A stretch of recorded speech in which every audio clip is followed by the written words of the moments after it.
नमस्कार भाई लोग, क्या हाल चाल है। तो गाइस जैसे कि आप लोग सब जानते हैं, हम खेलने जा रहे हैं पबजी मोबाइल लाइट में करने वाले हैं डबल शॉटगन चैलेंज, यानी बहुत डेंजरस होने वाला ही है।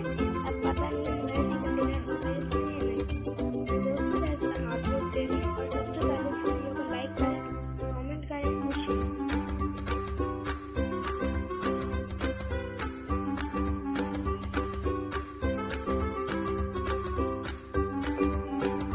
जैसे कि आप लोग सब जानते हैं, हम जा रहे हैं ई स्पोर्ट यानी मेरी फेवरेट जगह, और ई स्पोर्ट में बहुत बंदे आ रहे हैं ना, तो क्या करना पड़ेगा। तो हम अपार्टमेंट में चलते हैं।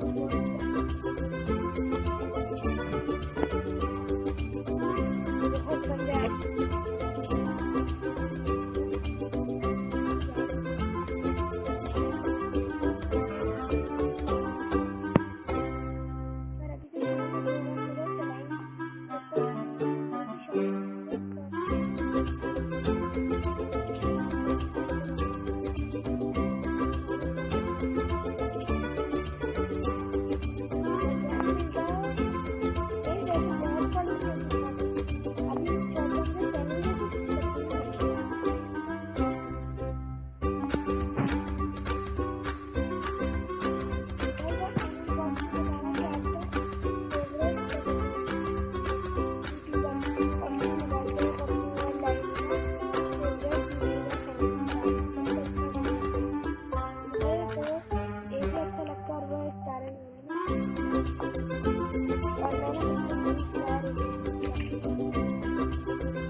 शॉटगन से एक गोली में ऐसे करने था बंदा।